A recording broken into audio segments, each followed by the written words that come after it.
이제 진짜 이 현 시점에서 그 필요한 이 배터리 생산 캐파에 대응하는 양극재 물량을 공급해야 되거든요. 제가 보기에는 아마 삼성 물량을 뛰어넘는 수주 규모가 나올 수 있습니다. 예, 에코프로 BM, LG엔솔 이 양사가 뭐 손을 잡을 수밖에 없다. 그리고 저는 그게 늦어도 내년 하반기 중에 나오지 않을까. 예, 빠르면 상반기에도 나올 수 있는 거고요. 이번에 에코프로 BM의 그 삼성 SDI 향 그 43조 8천억 수주 의미가 네. 사실 삼성 SDI의 자회사 100% 자회사가 STM 자회사가 있지 않습니까? 네. 있음에도 불구하고 에코프로 BM의 지금 양극재 하이니켈 쪽에서 지금 공급 계약이 43조 3천억이라는 네. 얘기면 이건 정말 뭔가 이제 기술력이 양극재 기술력이 지금 삼성 SDI 자회사가 있음에도 불구하고 못 따라가고 이걸 수주했다는 건 큰 의미가 있는데 이게 우리 지난 방송에서 소장님께서 이 연말 수주를 언급을 하셔서 완전 적중을 하셨거든요. 저는 잘 기억도 없어요. 그냥 네. 뭐 4분기나 내년 1분기까지 뭐 이런저런 굵직굵직한 소재 계약이 많이 나올 것 같다. 네. 이런 말씀을 드린 건 제가 뭐 업계 이야기를 이렇게 탐방을 다니면서 업계 이야기들을 두루두루 듣다 보니 네. 그 소재 계약이 임박할 수밖에 없는 그런 사정들이 좀 보였고요. 네. 그래서 뭐 말씀드린 겁니다. 아, 예. 네. 이게 수주 규모가 대략 5년간에 걸쳐 44조인데 네. 이게 실제로 이제 그 계약 당시에 어떤 뭐 강물 가격이라든지 이런 것들을 반영해서 네. 예, 판가가 정해지고 그 판가를 기준으로 해서 이제 지금 계약을 맺은 거잖아요. 그래서 지금 뭐 아시다시피 네. 리튬 가격 비롯해서 각종 강물 가격이 네. 가장 바닥권이지 않습니까? 아, 맞습니다. 그러니까 아주 낮을 때 수준인 거거든요. 근데 이게 이제 포스코 퓨처엠이 올 초에 네. 그 똑같이 삼성 SDI 향으로 10년 동안 40조 원 계약을 했습니다. 예. 그러니까 그때 비하면 이제 뭐 수주 기간이 계약 기간이 이제 절반 정도 짧으니까. 네. 근데 이제 계약 금액 자체로 보면 한 4조 정도 많은 거죠. 예, 그래서 그냥 뭐 연간 수주 규모로 따지면 나누면 이제 한 8조 8천억 정도 되니까. 네. 어쨌거나 포스코 퓨처엠보다는 연간 계약 물량이 2배 이상 많다. 이렇게 볼 수 있는데 네. 그냥 단순히 2배일까? 네.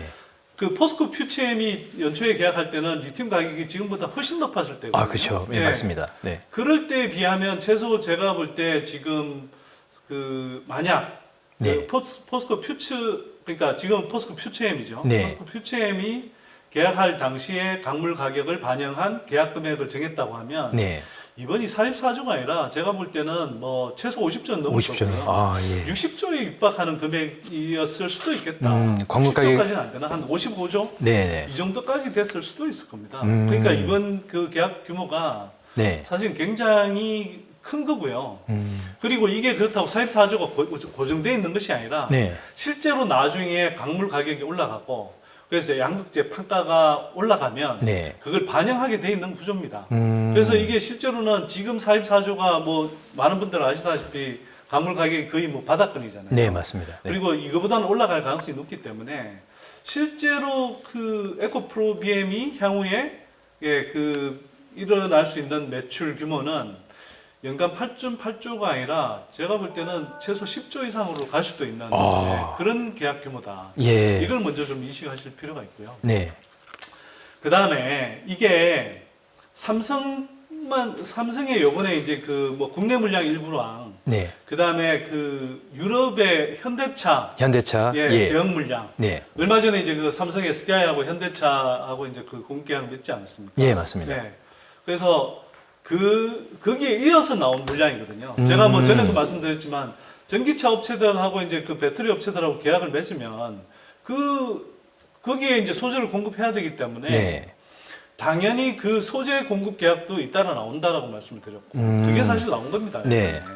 나왔는데 그러면 이게 이제 유럽의 현대차 대형 물량 포함해서 이제 거기에 들어간다고 하면 네. 삼성은 지금 이제 앞으로 미국도 주력으로 해야 되거든요. 예. 미국 쪽 물량은 사실 지금 아직 안 나온 거예요. 아. 네. 그리고 또 하나 이제 삼성 물량은 또 그렇고 그런데 지금 현재 에코프로 BM의 사실은 더 큰 고객사는 SK온입니다. SK온. 예. 그러니까 당장은 몰라도 지금 향후에 이제 그 캐파 증설 규모로 보면 네. SK온이 삼성 SDI보다 한 2배 이상 증설 규모가 더 크거든요. 그 실제로 이제 24년 내년부터 이제 본격적으로 공급을 하게 되면 네. 이제 진짜 이 현 시점에서 그 필요한 그 이 배터리 생산 캐파에 대응하는 양극재 물량을 공급해야 되거든요. 네. 제가 보기에는 아마 삼성 물량을 뛰어넘는 수주 규모가 나올 수 있습니다. 네. 그래서 뭐 40조 최소 40조 넘는 뭐 예를 들면 뭐 그보다는 하여튼 최소 뭐 몇십조 넘는 네. 그런 수주가 저는 나올 수 있다고. 아 그리고 네. 이제 제일 중요한 연결고리 LG 엔솔과의 연결고리가 남아 있지 않습니까? 네. 사실 국내 배터리 산업이 성장하려면 그 배터리 셀 1등 업체인 LG 엔솔하고 양극재 1등 업체인 에코프로비엠이 무조건 손을 잡아야 되거든요. 네. 근데 이게 이제 과거에 그 양사 간의 어떤 좀 뭐 감정이 이제 좀 나빠지면서 네. 그 연결고리가 이어지지 못했는데 지금까지 양극재 사업을 이제 이어가야 되는 때가 왔습니다, 사실. 근데 네. 원래 제가 알기로는 뭐 그때 관련한 기사도 나고 올 봄에 그 관련한 기사도 나고 그래서 LG 엔솔의 에코프로비엠이 실제로 이제 공급하게 된다 이런 이야기들이 업계에서 많이 돌았었어요. 네. 근데 그게 제가 알기로는 그때 에코프로비엠의 이제 이동채 회장이 예. 구속되고 네. 또 LG 쪽에서도 이제 뭐 대주주 간에 약간의 뭐 이견들이 있어서 네. 추진이 못 된 걸로 압니다. 그리고 이제 하반기 들어와서는 네. 전반적으로 이제 좀 전기차나 배터리 시장이 원래 생각했던 것보다는 약간 주춤하는 양상을 예, 슬로우로 가. 네, 예. 그러다 보니 이제 좀 뭐 급하게 안 가도 되는 이런 상황이 되다 보니 예. 사실은 이제 지금까지 미뤄진 상태로 저는 알고 있고요. 네. 그런데 이게 뭐 모르겠습니다. 지금 많은 분들이 이야기하기에 이제 뭐 내년 상반기까지 뭐 전기차 시장이 조금은 예상보다는 네. 좀 성장 기울기가 그렇게 가파르지 않을 거다 이런 전망도 있는데 그 적어도 내년 하반기부터는 이제 성장 기울기가 다시 가팔라질 수밖에 없고요. 네. 25년, 26년 빅뱅 폭발을 향해 가야 되니까. 음. 근데 내년 상반기 중에도 글쎄 그렇게 뭐 성장 속도가 그렇게 둔화될까라고 생각하면 저는 아닐 수도 있다고 생각합니다. 그러니까 내년 초부터 북미 시장의 경우에는 네. 그 IRA 세제 혜택에 따라서 그 소비자들이 이제 구매하는 그 시점에 바로 즉시 세액 공제를 받을 수가 있거든요. 예. 그러면 그러니까 구매 보증을 받는 거죠. 그렇게 되기 때문에 예. 그러면 지금까지 이제 연말까지는 조금 이제 내년에 그 보증을 받기 위한 그런 이제 그 약간 소비 지연 행태가 좀 나타날 수 있는데 네. 내년부터 갑자기 또 막 폭발적으로 성장할 수도 있는 겁니다. 그러면 또 아마 지금 뭐 좀 주춤한다 그러는데 뭐 주춤하는 구간 별로 없이 갈 수도 있는 거예요. 근데 어쨌거나 네. 그 전기차 시장이 다시 막 그 성장의 가속이 붙는다 이런 이야기가 나오면 저는 LG 엔솔하고 에코프로비엠의 계약이 나올 수도 있다. 나올 수도 있다. 왜냐하면 네. 그러지 않고서는 진짜 25년, 26년에 빅뱅 폭발 물량을 예. LG 엔솔이 될 수가 없어요. 예. 네. 사실 뭐 지금 오창에도 마드 팩토리가 지금 사실 그 LG 엔솔하고 에코프로비엠하고 이제 도로 네. 하나를 두고 지금 공장 어떤 저는 거기 예. 가봤거든요. 예, 예. 많은 분들 뭐 네. 말만 하시지만 저는 네. 충북 오창을 갔다 왔단 말이에요. 네. 이게 진짜 양사가 거리가 얼마 되지도 않아요. 네. 뭐 도로 하나 사이로까지는 하긴 그렇지만 네, 예. 진짜 가깝게 있거든요. 네. 그 가깝게 있는 이유가 뭘까? 사실 예전에는 그렇게 긴밀하게 이제 좀 사업을 하려고 예. 그 위치를 거기 선정한 측면도 있었어요. 근데 하여튼 양사 간에 이제 좀 갈등 때문에 못 그랬는데 예. 아무리 뭐 그 감정의 골이 있다 하더라도 양사가 다 워낙 필요한 상황인데 네, 그렇죠. 서로 윈윈이면 네, 예. 그리고 이제는 뭐 풀 수밖에 없는 상황이죠. 이게 사업상으로 엄청난 손해를 감수해가면서까지 그 양사가 손을 안 잡을 수는 없잖아요. 네, 맞습니다. 특히 LG 엔솔 네. 같은 경우는 25년, 26년 빅뱅 폭발 시점에는 지금보다 뭐 3배 이상의 그런 그 양극재가 필요할 텐데 네.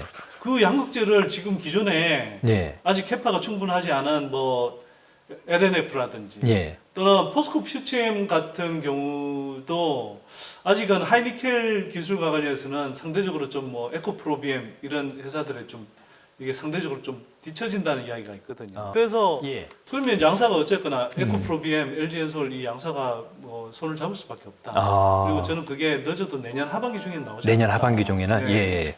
빠르면 상반기에도 나올 수 있는 거고. 그 양사가 저는 다 필요하다고 예, 생각하고 필요하다고 예. 기본적으로 웬만큼 그때 뭐 어떤 식으로 하자 논의도 했었을 겁니다.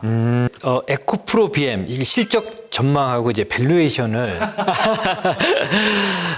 이제 각 다 틀린데 우리 영업 이익률이라든지 그 리튬 가격의 어떤 그 톤당 가격을 얼마로 보고 하느냐, 그러니까 이렇게 여러 가지 이제 다 전문가분들이 다 틀립니다. 소장님 생각은 또 어떠신지 한번 예 말씀을 좀 부탁 좀 드리겠습니다. 그 지금 생산 캐파 일정을 감안하면 네, 그 지금 27년에 72만 톤 네, 캐파 가동 예정인데 그게 주로 하이니켈 위주로만 돼 있고 뭐 미드니켈이나 다른 그 스펙의 양극재까지는 포함 안 되는 포함이 걸로 되지 알고 않는가? 있어요. 네네. 근데 어쨌든 72만 톤만 잡아도 예, 그리고 그때 이제 양극재 가격을 얼마나 잡느냐에 따라 다른데 네, 예를 들어서 뭐 한 70만 원으로 잡는다. 네. 70만, 만 톤당 그러니까 만 톤당으로 따지면 한 7천억으로 7천억, 예, 그러면 그렇죠, 예. 7천억 49 거의 뭐 50조 원 가까운 음, 매출이 나오는 거거든요. 예.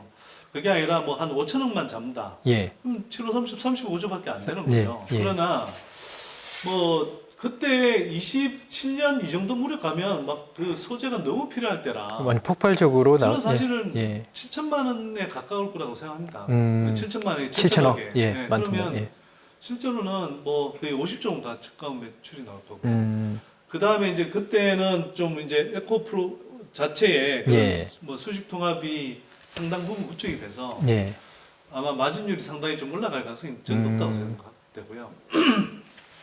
뭐 박이상률 같은 경우 한 15% 정도까지도 잡는 거 아, 같은데 15% 이동철 회장님이 15%까지 끌어올리겠다. 15% 말씀했고 12% 정도, 12% 예, 12% 잡으시더라고요, 네. 보니까 예, 저는 그냥 한 10%만 10% 정도, 예, 10%만 잡아도 예, 예 50조 원 매출에 5조 원 예, 영업이익이 나잖아요. 예, 5조 원 영업이익에 영업이익 멀티플 20배 줘버리면 네. 100조 원 회사가 되버리죠. 그렇죠, 예, 근데 예.